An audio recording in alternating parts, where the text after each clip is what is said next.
nu ngerasa, no, makanya saya ulang lagi saya itu berhubung yang sekolah kurikulum sudah banyak, yang bikin yayasan formal sudah banyak, yang ingin alim, ingin doktor tafsir fikih banyak, yang ingin punya gelar dalam disiplin ilmu tertentu banyak. Saya itu ingin ada yang selalu tetap seperti saya. Karena kelemahannya sistem kurikulum atau gelar resmi, tentu ini kebaikannya juga banyak. Saya ulang lagi, kebaikannya juga banyak.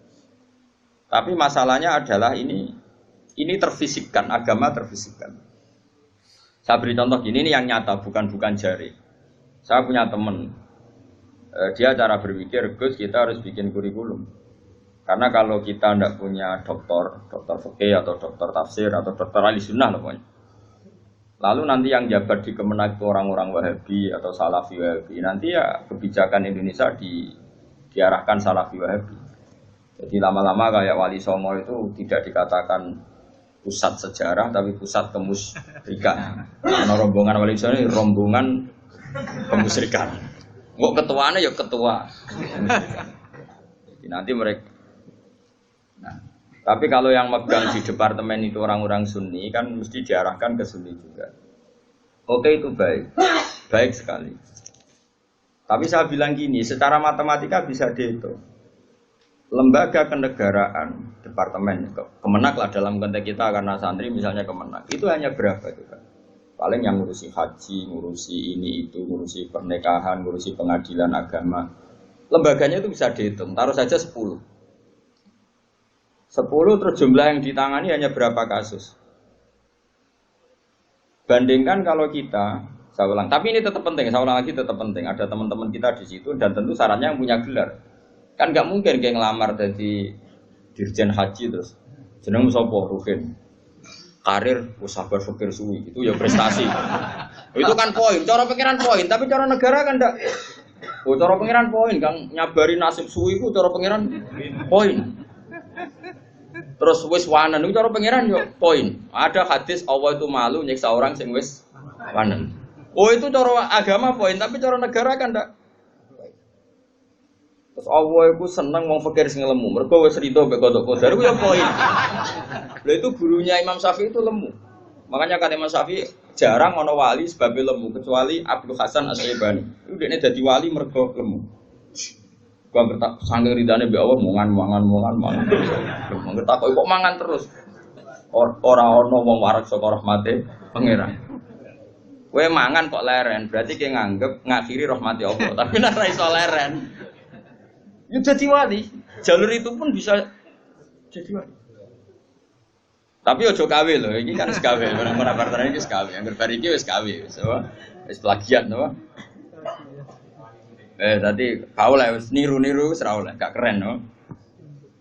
Terus sekarang kita hitung, ruang ini nyata ya, dan saya sering ya berdebat seperti ini atau mikir seperti ini, karena saya ketemu berbagai pihak, ya tentu yang baik, yang punya mental ad-dinu an-nasiha, ya punya mental nasihat. Nasihat itu iradatul khairi napa? Lil ghairi, selalu berkeinginan baik untuk yang lain. Lalu ada kiai-kiai kultural kayak Pondok Sarang, Lirboyo, Sidogiri, pondok-pondok besar. Ini kan enggak ada gelar. Tapi setiap di pondok itu diajari madzhab ahli sunnah wal jamaah. Ono sing kerja temangsang ning pedalaman Kalimantan, ono sing bisnis bongkrat buangkrut nganti tuwek melarat, ono sing sugih mergo diorder jadi guru privat, ono sing sugih mergo dikultusno dukun nak ndonga mandi, macam-macam. Nah ini kan dari berbagai lini, ono kabeh. Ono sing darani wali, terus rambutnya gondrong, geng, macam-macam. Terus wong yakini nak rambutnya ora kena dipotong, terus adol gotri yo larang, macam-macam lah. Pokoke macam-macam jenisnya macam-macam. Sing sowan yo macam-macam. Pejabat kepentok pangkat sowan. Ana sing suwantok njuk ngombe, ana sing njuk gotri, ana sing njuk donga. Kula nak maca piyambak abot iki kula sangoni mon jenengan semoco, macam-macam lho.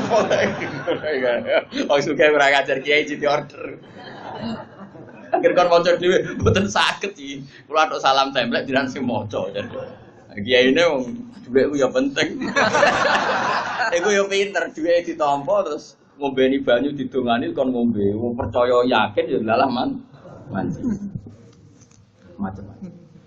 Tapi ini nangani ribuan orang, mungkin jutaan orang. Dan karena yang nangani ini orang-orang ahli sunnah, maka mereka akan mengembangkan mazhab apa? Ahli sunnah. Saya itu berkali-kali cerita di mana-mana. Saya itu punya teman dulu sekolah itu goblok era karuan. Terus melarat goblok keriting.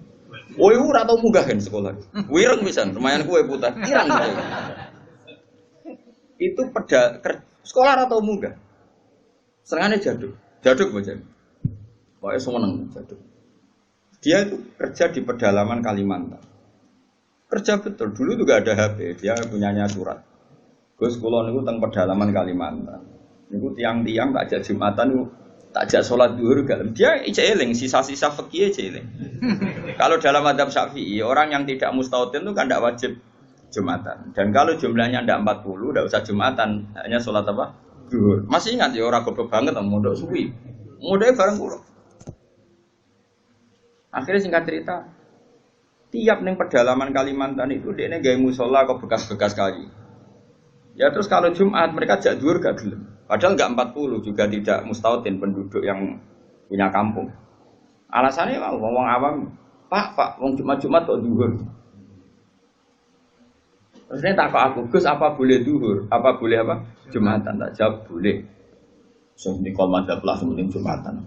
Singkat cerita, dia tersiksa. Dia ini cerita di penjara ya, karena dia orang soleh dan dia nganggap itu sholat penting. Bukan sekedar sholat penting, juga penting mengajak orang lain sholat. Wes kere temangsang yang tengah alas, ijek buruane polisi zaman dhisik ngono jenenge ilegal loge. Ya tetep nganakno musala. Ya gawe komunitas sholat, mahabbah ning Allah dan Rasul. Tapi kalau kita membiasakan anak, cung kowe sekolah IAIN, cung kowe sekolah Alia, ben kok iso ning Al Azhar, ben iso ning Umil Qura, kok kowe LC terus payu ning departemen. Kowe nak cung mimpin agama ben entuk gaji. Dalile fid dunya hasanah wa fil akhirati hasanah. Nah, tapi problem yang jenis ini adalah ketika negara nak menggunakan, dia akan putus asa. Ketika yayasan besar nak menggunakan, dia akan putus asa. Ngalor ngidul go ijazah. Sesuai golek dukono ning gone wong sing ra digelar. Nah, ini kan sama-sama problem. Artinya kita sebagai ulama harus beda. Meskipun kita saling mengakui tapi harus beda. Terus ada lagi teman saya, dia hidup di Sulawesi. Dia sama kerja di Kayunan. Itu kalau mau cari masjid, itu 4 jam. 4 jam dari dia di tempat kayu tadi. Mau masjid jam 11, masjidnya cek kuncinan. Akhirnya dibuka-buka dewe, disapo-sapo dewe. Seadan. Ini sing lucu gini, memang soleh gue. Sing sitok itu alumni Sarang, ketemu alumni Lirboyo. Ono grupnya ketemu alumni Tegalrejo. Ini orang-orang yang nasibnya itu gak jelas, tapi dibawa, ini betul nyata, dibawa oleh agamanya ketemu di titik masjid. Kang, lah kok eling Jumatan. Jadi kami ngene tahu mondok, berang tahun, 4 tahun. Lah kok trimo dadi ngene, bisa ngaji ra tenanan. Macam-macam lah. Akhirnya di masjid itu ketemu sekian alumni pondok besar. Cocokan nasib, cocokan ibadah, cocokan macam-macam. Jajal sampean. Saya itu pernah ke PJTKI. Itu di Jakarta. Itu kebetulan kakak saya itu pas ke situ saya diajak, ada teman saya. Suwandri orang wong jenenge Hamid. Gus, kamu kenal orang ini? Namanya Hamid. Ini dulu mondok di sini. Mesti katanya kenal jenengan. Tak kok, Mit. Kowe ora kerja ning Arab Saudi gak? Amene dine Korea ya. Apa yang terjadi setelah dia di Korea? Werjon dia niate gak niat dakwah, gak niat dadi kiai. Wong kuwapok jenenge melarat ngene kuwapok terus. Oh wis ra terlintas sampe kiai. Pokoke ning Korea kuwapok jenenge makhluk melarat tuh kuwapok dan pokoke pengen menghilangkan kemelaratan ini. Lah kok ora ning Arab? Akeh Gus ning Arab. Nek ketemu kanca-kanca isin mergo tenan. Aku bisa tau ngaji, Cek. Wis motif. Dulu bareng ning Korea iku ora nganti sugih. Terus dia masjid, komunitas majelis taklim. Ya mergo dia dipenjara oleh amari pangeran, oleh perintah pangeran nak urip iku kudu apik lan aja wong. Akhirnya sing niate kedunyan menghilangkan kefikiran, akhirnya menghilangkan kesesatan. Dia masjid ya kayak sukses jadi dia. Ngajak wong-wong. Orang sekarang tahu semua di Korea itu sekarang banyak masjid. Itu di antara dulu awal-awalnya ya alumni pondok pedotan. Oh penting yang pedotan. Mergo nek sira pedotan dadi ketua MUI malah. Dadi ora iso dakwah model ngene ora iso. Jadi sendiri MTQ, Raiso dakwah model. Makanya Allah menyiapkan santri-santri pedotan itu akeh. Lalu jegeman ngecap santri pedotan ini disiapkan. Kau nak sing ra pedotan ketua MUI, juri musabaqah, ora ngarah dakwah ngene iki. Malah untuk duit, tukokno tiket gratis, dinepno ning hotel. Ya apa yang iku yang murid-murid agama, tapi gak sekeren sing heroik gini. Cara poine ning ngarepe Allah ya tuntas wong sing ngene-ngene. Nah ikhlas lho ya. Kecuali ora ikhlas, dekne ngene iku kegiatan nglalekno fakire. Ya gak ono wong dakwah jare timbang ning omah tengok-tengok atau dakwah wae perkara nek iku. Tapi lumayan lah. Singkat cerita gini, ini yang perlu jadi madhab saya dan saya fatwakan terbuka seperti ini. Andai kan semua orang dipenjarakan oleh cintanya kepada Allah, kamu gak usah khawatir hidup di mana-mana, pasti dia akan murid-murid agamanya. Aku kan ngene-ngene ku kiai, anak kiai, murid kiai, jadi tahu betul seperti itu. Saya punya teman sekarang jadi DPR provinsi di Kalimantan, itu orang Bali. Dulu ngaji sorokan muin sama saya di Sarang. Dia alumni Pondok Sidogiri. Itu bapaknya keluarga besarnya bakul sate. Kembali itu niati adul sate. Ya santri pedotan. Oh, mereka pedotan ketua MUI. Yang Madura maksudnya sesuai kelas masing-masing. Bareng bakul sate sukses ngajak ponakane, ngajak tanggane. Tahu-tahu kampung situ jadi komunitas Madura. Karena jumlahnya signifikan bikinlah masjid. Setelah ada masjid, terus gak kepikiran anak bakul sate di pondok di Sidogiri. Karena di situ sudah ada komunitas muslim. Ono majelis taklim, ono muslimatan, patayatan macam-macam. Mondok itu kira anaknya kebenaran, mungkin karena barokahnya dakwah. Anaknya itu alim, cerdas. Mau coba ini bisa, kosongan bisa.